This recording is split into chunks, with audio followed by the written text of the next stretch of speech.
이거 부부가 더 이상 깨졌다라고 보고 이혼을 시켜야 되지 않을까 싶어요. 그런데 이제 아내도 사실 그런 상태인 거 알면서도 관계부 만약에 좀 진짜 하지 않은 거라고 할 수도 있잖아요. 근데 만약에 예를 들어서 정말 헤어지고 들어온다고 한들 받아주겠냐는 거죠.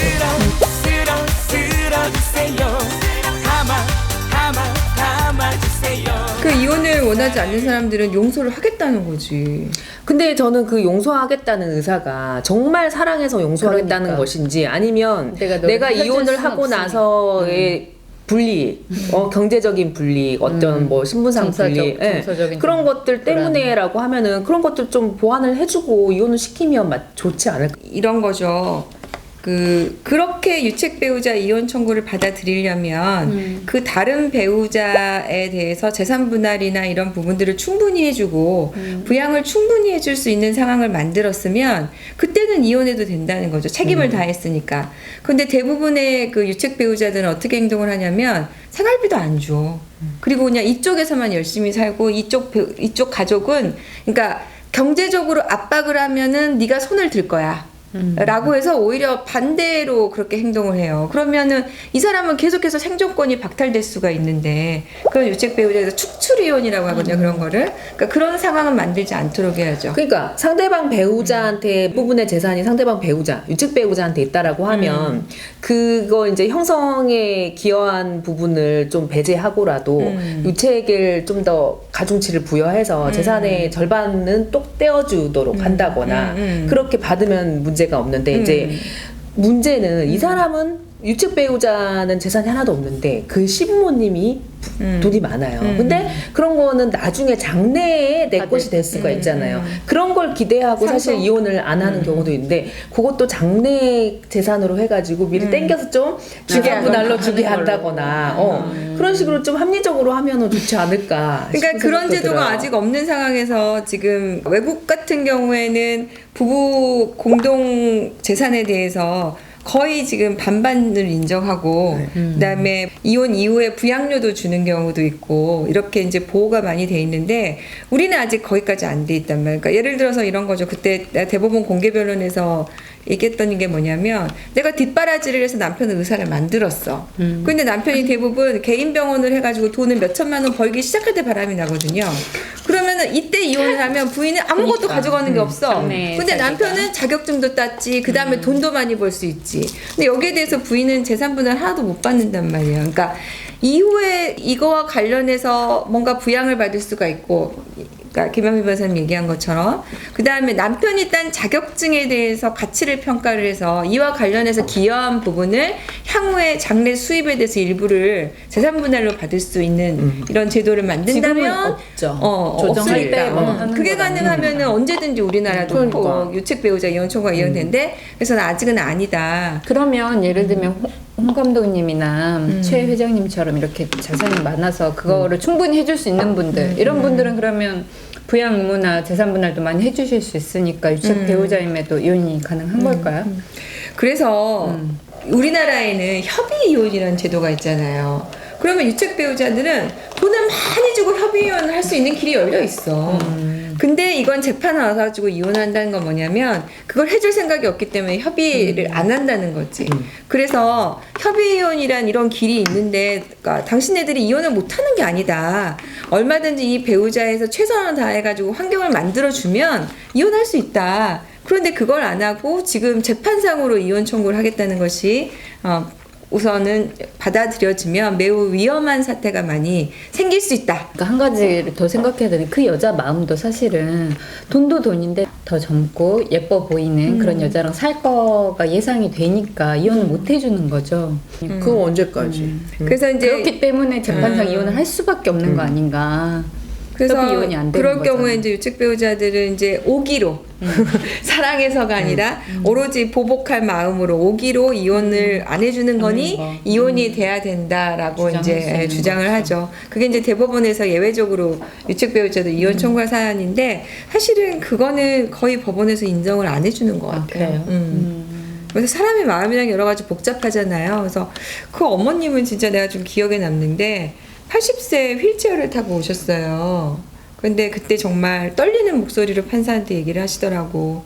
내가 이러한 남편의 모든 것을 참으면서 내가 내 인생을 이렇게 보냈는데 난 마지막 죽을 때 이 사람의 배우자로 죽고 싶다. 어떻게 보면은 우리 젊은 사람이 보기에는 참 미련해 보이는 일이고 하는데 그 어머님의 인생으로서는 그게 되게 자기에게 가치 있는 일인 거예요. 그래서 이혼이 안 되는 걸로 되셨어요. 그러니까 마지막에 정년까지 회사 다니고 좋게 퇴직을 하고 싶은데 공고사직을 한다던가 명예퇴직을 한다던가 뭐 예를 들면 조금 자기 입장으로서는 평생을 봉사한 가정에서 어떤 그런 불명예를 안고 마무리한다는 거 그걸 받아들일 수 없는 그래서 이제 그 조론이 나온 이유가 그런 것 때문에 그렇지 않을까요? 그러니까 상대방의 이성적인 교제에 대해서 어느 정도 용인을 하면서 혼인관계는 계속 유지하고 그걸 약간 절충 안으로 나온 게 조론이지 않을까 그런 생각도 드네요. 그쵸. 우리 뭐 그걸 안 하면서 유명한 조론을 하신 분들이 있나요? 뭐 공개적으로 나는 뭐 결혼했다 이렇게 말씀하신 그 연예인들도 있잖아요. 이회수 작가 맞아, 이번에 맞아. 작가도 그러시고 있고 그다음에 백일섭 씨. 네. 대부분 이제 상담하면서 어떤 얘기를 마시냐면, 그러니까 남편이 반성을 한다면 나는 받아들여서 가정을 회복할 생각이 있다라고 얘기하시는 분들한테 난 이렇게 부탁을 드려요. 내가 그것을 선택을 했다면 이제 다시는 이전의 행위에 대해서는 언급하지 않는 것이 맞아, 원칙이다.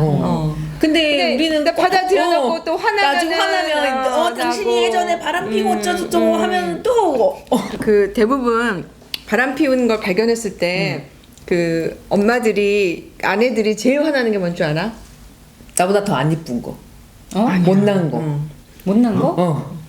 바람 피는 상대가 나보다 더 못한 거야. 딱 객관적으로 봤을 때. 별거 아닌데 이런 느낌? 아니지. 그럼요. 어떻게 나보다 더 못한 애랑 바람 필 수 있어? 나보다 더 예쁘고 날씬하고 젊고 그러면 그래 그럴 수도 있겠다. 이렇게 되는데 음내 일패인데 그러면 대부분은 뿌듯해야지. 뿌듯해? 왜? 나보다 못생겼더라. 그리고 저 관계는 오래 못 갈 거다. 저 하는데 진짜 하는 건 뭐냐면은 나한테는 안 사준 걸 사줬을 때 나한테는 생전 귀걸이 하나 사주고 백 하나 안 사줬는데 걔한테는 사준 영수증이 나왔을 때 그다음에 나하고는 한 번도 여행을 안 간 장소에 여행을 갔을 때 나하고는 한 번도 뭐 나 휴가도 진짜 화날 제대로 것 가고 같아. 화날 것 같아. 나한테 사준 거 똑같이 사주고 나랑 여행 갈 때 또 같이 가고 그러면 어떻게 나랑 같이 한 데를 또 가서 같이 여자랑 할 수가 있어? 뭐 이렇게 또 근데 생각할 남자들이 수도 있지. 대부분 그만큼 돈이 없어. 그래서 똑같이 사준 남자는 별로 없어. 외국에 그런 케이스는 그렇게. 있었어요. 그러니까 속옷을 똑같은 걸 사서 맞춰서. 바로 집 앞에다가 여자를 데려다 놓고 그런 영화 있었잖아. 드라마인가 영화 실제로 있었잖아. 사례도 그런 게 많고요. 그 남자 심리상 그 여자를 가까이 두고 싶어 한대요. 안 들키려고. 그래서 실제로 가까이 동선 안에 이렇게 포함되게 해서 그리고 집 나가면 앞집 가면 그 여자 집이고 뭐 이런 거예요. 그래가지고 앞집 아줌마가 우리 남편을 그 앞집에서 봤다고 하니까 그래서 알게 되는 거죠. 들키는 방법은 여러 가지인데 그럴 때 제일 여성들이 이제 화 나는 게 그런 거지. 아니 그리고 그 상대방의 외도를 확인을 했을 때 남자의 여자의 대응이 좀 다른 것 같더라고요. 저희는 이제 그런 것들을 기사로 많이 접하다 보면 여자들은 싸운다든지 뭐 이혼 소송을 한다든지 어떻게 보면 좀 이성적으로 좀 더 이성적으로 행동하는데 남자들이 느끼는 그 배신감이 훨씬 크는지 되게 극단적으로 치닫는 경우 기사들이 많지 않아요. 그런 경우에. 그래서 사실은 간통죄를 없앤 이유 중에 하나가 사실은 간통죄 고소를 당하고 피해를 보는 거는 오히려 여성이 많더라. 그러니까 여자들은 대부분 가정을 지키기 위해서 남편을 용서하고 또 뭐 차마 그렇게까지 못하는 경우가 많은데 남자들은 그렇지 않고 보복을 한다는 거죠. 그래서 옛날에는 정말 바람 피우면은 그냥 쫓겨나야 되는 줄 알고 한 푼도 못 받고 쫓겨나는 사람들이 실제로 많이 있었죠. 그래서 얼마 전에 상담을 했던 거는 이제 바람을 피워서 들켜가지고 근데 남편이 뭐라고 얘기를 했냐면 네가 일단 재산을 포기하고 이혼을 하면 내가 너를 잘하는지를 보고 다시 데리고 살겠다 이런 거야. 그러니까는 이 여성이 순진하게 믿고 진짜 그렇게 이혼을 해줬어. 그렇게 해서 이혼을 했는데 자기가 그동안의 고민을 토로한 그 친구가 이 남편하고 바람이 나서 사실은 이 여성이 중간에 꼬드긴 거야. 이렇게 해라. 이렇게 해라. 그래가지고 이 여성은 그 친구가 그래 네가 그렇게 해서 진심을 보여주면 남편이 돌아올 거야. 이래가지고 사인을 시키고 그래가지고 이 남편은 어떻게 알게 됐냐. 이 남편이 해외를 가게 됐는데 나 이 여성과 가게 됐다라고 얘기를 해서 그때 이제 다 들통이 난 거죠. 그래서 다시 이걸 되돌릴 방법이 없겠냐고 상담 오셨는데 어떡해. 그러니까 그때 상담을 했어야지. 이미 사인이 끝났는데. 근데 그런 경우들이 멍멍 있는 것 같아요. 지인인데 같이 이렇게 알고 지내다가 그러니까 이 남편은 이제 자기 심정을 토로를 하다가 이 여성이 이제 그 약간 뭐 상담 같은 거를 해주는 과정에서 이제 부인한테 느끼지 못한 것들을 이제 느끼고 그렇게 된 거지. 그러니까 정말 처음부터 그러려고 했던 건지 하다 보니 이렇게 됐는지 모르겠지만 하여간 지금 상황은 엽기적인 상황이 된 거예요. 결혼하면 남사친 여사친 이런 거 없어. 왜 이성하고 상담해? 이성하고 같이 이렇게 자주 만나게 하면 안 돼. 근데 그 여자를 만나서 상담하라고 한 게 이 부인이었다니까? 잘못했네. 왜 이성하고 만나라고 해? 아니 근데 문제는 지금 한 푼도 못 받고 이혼을 하셨다는 게 진짜 심각하지. 이제 노후를 어떡할 거야. 그러니까. 아니 이혼하더라도 2년 이내에 재산분할 청구할 수 있잖아요. 이미 사인을 했다니까. 재산분할을 안 받는 걸로. 다 안 받는 걸로 사인을 했다고? 그러니까 문제지. 사기 아니에요 그러면? 그걸 어떻게 입증해요? 남편 머릿속에 이거를 속여야 되겠다는 거 했다는 걸 어떻게 입증해요? 오늘 하여간 바람에 대해서 얘기를 하니까 이것저것 너무 많이 나왔어. 오늘 끝이 얘기가. 없네. 뭐 끝이 없죠. 이혼 얘기는 하지도 못할 것 같은데 지금. 우리 내일 모레 결론 나는 거 이혼 될까 말까 한번 바램은 아니고 이렇게 됐으면 한다는 마음을 담아서 자 우리 앞으로 그 사건의 판결 결과가 이혼이 된다 안 된다 이렇게 가는 거예요. 하나 둘 셋. 이건 역시 나이 탓인가요? 그런가? 아니 사실 우리가 만약에 한다면 이렇게 세모의 세모는 하고 마음이긴 싶어요. 한데 그렇게 됐으면 뭐 두 사람이 영원히 사랑하게 될지는 모르겠지만 아내 입장에서도 빨리 떠나 보내는 게 좋지 우리가 않을까. 사실관계를 잘 모르지만 기사로만 접한 걸로 봐서는 사실 가정이 파탄됐다라고 봐야 되지 않나 싶은 생각도 들더라고요. 보통 사랑 호르몬이 뭐 나오는 기간이 보통 한 3년이라고 하잖아요. 그러니까는 최대 3년이라고 하는데 그러면은 그 3년 정도 지나면은 남편은 또 돌아올 수도 있어요. 돌아올까요? 돌아와도 안 받아줄 것 같은데. 왜 사람이 이런 돌아오는 그러니까, 이제 두 번째. 그러니까 이거를 지금 부인이 두 번째 여자가 받아들이겠다고 선택을 한 거니까. 그래서 이혼을 시키는 대신에 이혼을 된다라고 하는 대신에 위자료를 어마어마하게 그냥 우리나라 물게 위자료가 하는 해봤자 거지. 5천만 원인데 그러니까. 그게 많아요. 되냐고. 아니에요. 재산이 많으면 위자료를 2억 3억까지 주는 경우도 있더라고요. 내가 최대 많이 본 건 1억이에요. 2억 3억까지는 본 적 없어요. 아 위자료가 그렇게 돼요? 그러니까 재산은 재산대로 따른 거고 위자료는 네. 위자료로 따른 건데 누가 더 그 귀책 사유가 맞는가에 따라서 결정하는 그러니까 거예요. 이제 위자료는 플러스 알파인데 사실 우리나라에서 많이 인정 안 해준다는 거죠.